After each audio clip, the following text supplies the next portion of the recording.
somehow reduce this phone charge. For Lisa, why you said it has no SIM card?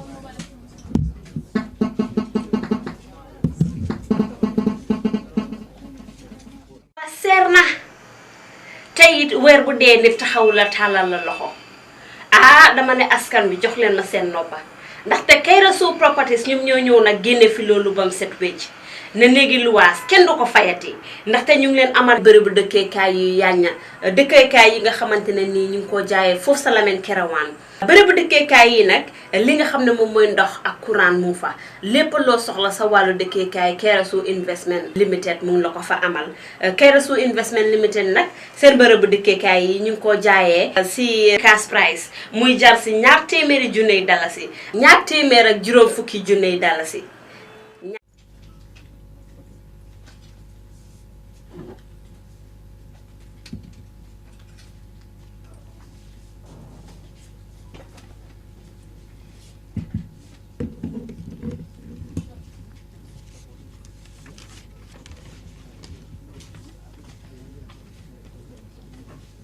Fly mode. Don't go to fly mode.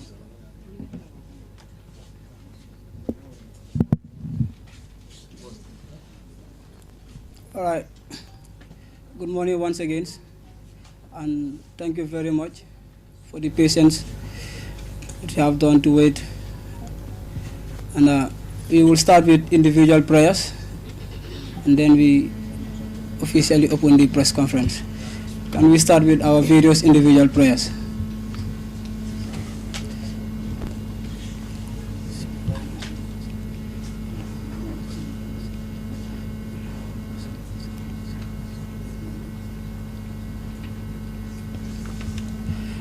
Okay, thank you very much. Good morning, ladies and gentlemen. My name is Boubacar Jaide. I am a member of the Gambia Moral Congress. I am the Deputy National Youth Leader. It is indeed an honor for me to be the master of the ceremony. We are all here today to witness the press conference of our beloved party GMC. It is a party that respects the rule of law, that have moral disciplines for everybody. We are a progressive party, a party that believes in its citizens. We are here to tell the Gambian people the issue concerning our party and other related issues. We will clear the air and tell the Gambian peoples what they really need to know.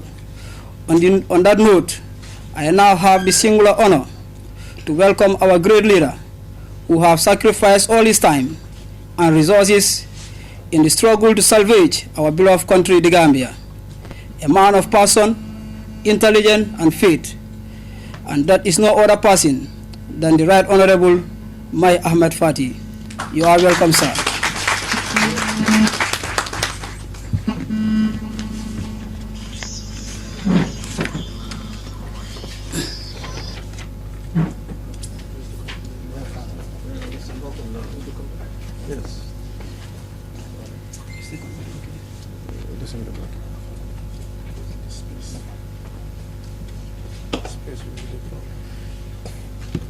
We have a little bit of space.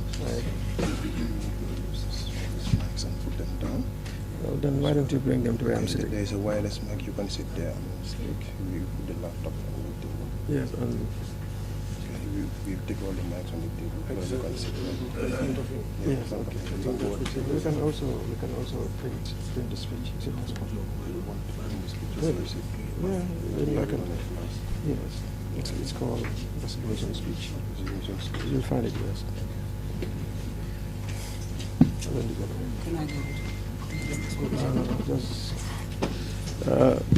أعوذ بالله من الشيطان الرجيم بسم الله الرحمن الرحيم الصلاة والسلام على أشرف المرسلين سيد الأنبياء نبينا ومولانا محمد صلى الله تعالى عليه وسلم السلام عليكم. I want to crave your indulgence for a short moment. We have a little glitch. For some reason, the Sane Kundankas and the Mane Kundankas have accessed my computer, and it appears to be misbehaving just like the Sane Kundankas normally do. So, a few minutes, and then we should be on the way. And I want to personally apologize to the media fraternity here for keeping you waiting, but I will further crave your indulgence just to wait a little bit more. It is going to be worth your while, I promise. Thank you.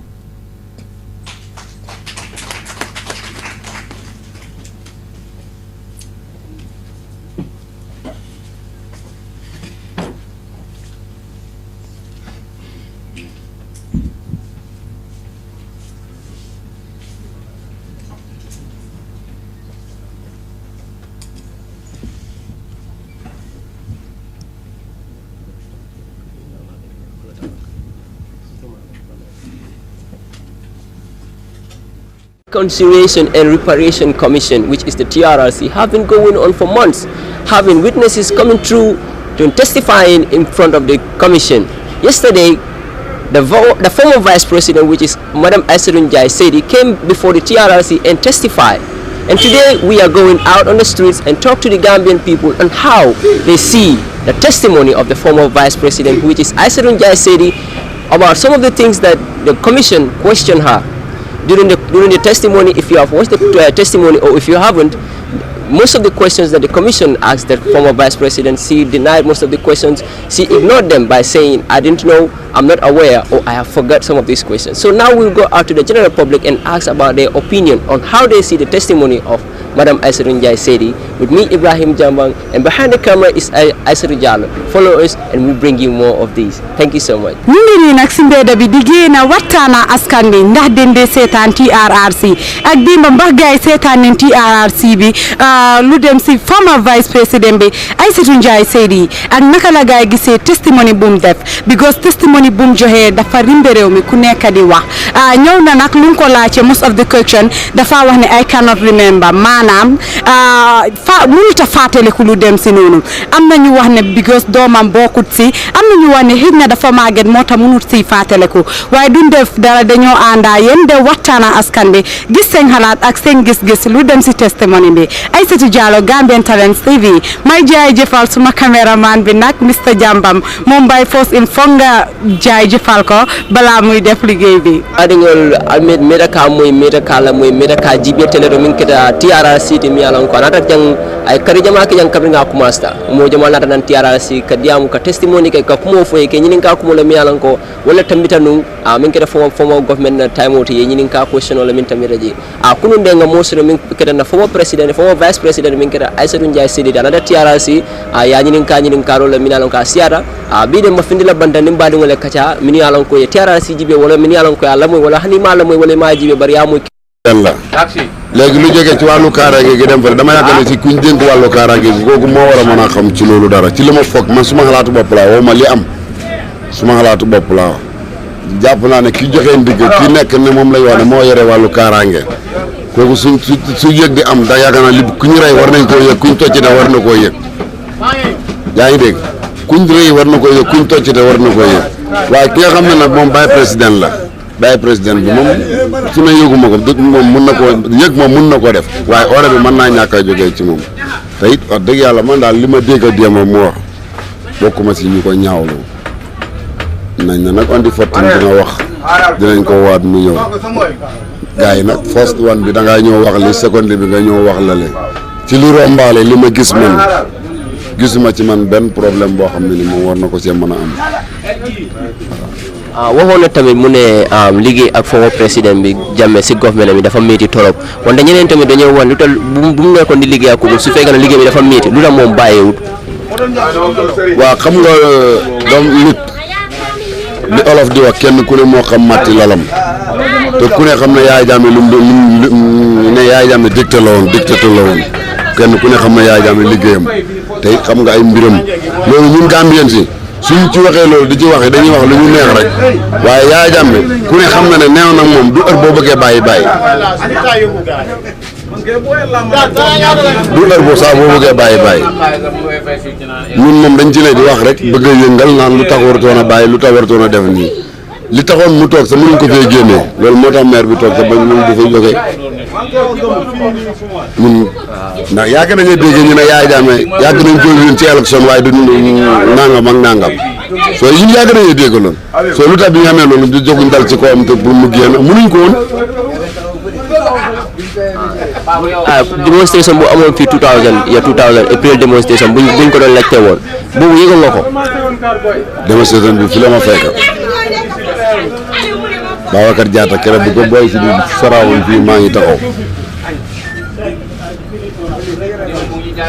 te boobu noonu yow lan nga ñu mën a wax si loolu tuuti loo ñu si mën a wax si loolu. waaw lu ma ci mën a wax mooy ñaawlu ko rek cos ay xale lañ doon am luñ seen gis lu nga xam ne nii du yoon ñu taxaw di ko lijjanti pour ñu teg ko ci yoon dëgg la ñun dëkk bi fii luy problème bi di olof di wax ñiy gàmmu ak ñiy raas dem dañoo bokkut buñ ne démonstré am na ñoo xam ne yàqaleen tax a jóg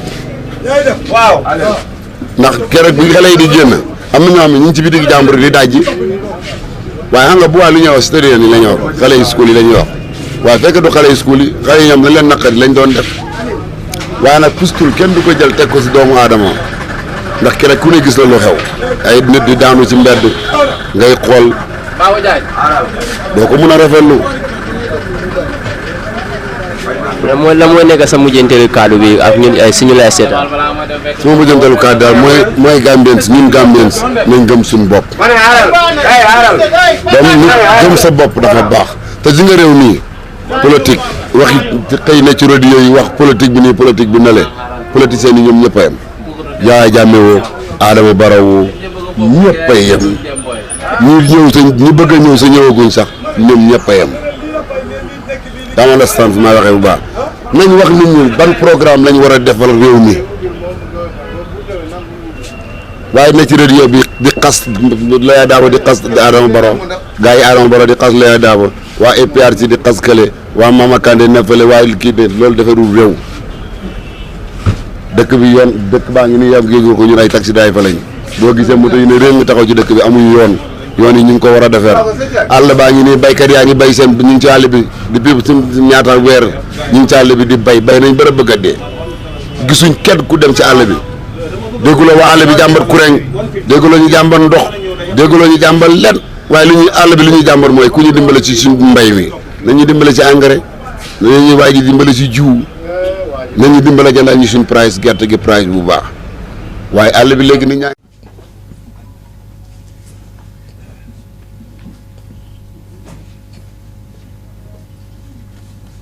In the name of Allah, the most merciful, the most compassionate. Fellow Gambians, I greet you all in the best of greetings. Assalamu alaikum. Once again, I'd like to apologize for the late start of the event. Better late than never. On behalf of the Gambian Moral Congress, the presidency with strategic thinking and informed decision-making, specifically on policy governance. My overall responsibilities included planning a strategy to achieve government-wide by facilitating the steering of the rudder of the state towards the proper compass and in enthroning a culture of administrative efficiency, coordination, policy coherence, delivery on commitments and accountable governance. Both framework documents were progressing successfully prior to my withdrawal from the SSR Steering Committee. Ladies and gentlemen, security sector reform is very close to my heart. As the first post-Jammeh Minister of Internal Security, no one knows better than I the urgent need to transform the security sector. 12 September 2017, during my tenure as Minister of Interior, the policy intent was aimed at positioning the Gambia to successfully confront the security challenges of the 21st century and serving the needs of a democratic society. So I ceased working on the SSR months ago. It's incubator, information sharing practices, as well as charting the way forward. To President Barrow for creating a conducive atmosphere to enable my team and I to perform our mandate without obstructive tendencies, for his readiness to accept new ideas, and for the general aspects to brief him on their operational efficiency. We were able to achieve this because we worked as a team. While I provided the strategic vision, our team adopted a practical approach to achieving strong internal security stability without prejudice to respect for personal liberty of citizens. Minister Abdoulaye Dawda Jallow, I made a quick trip to Dakar again to meet his successor, the current Interior Minister, Mr. Ali Ngunjai.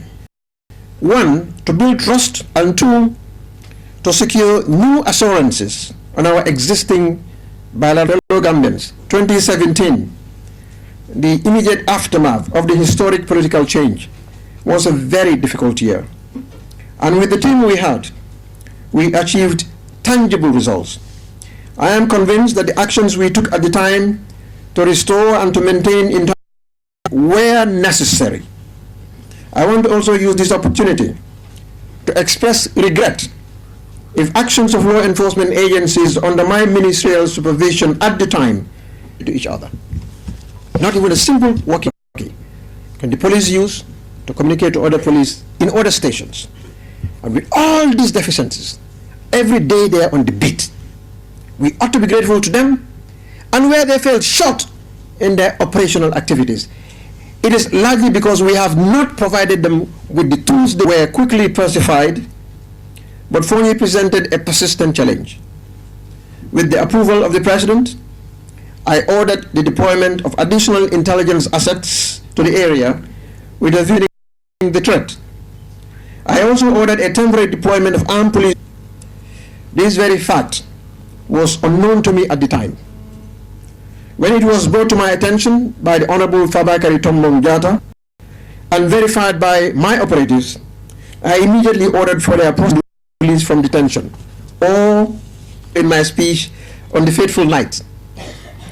Remember, I was in Monrovia attending an ECOWAS conference, and I cut short my trip to return home that same day and was briefed that evening.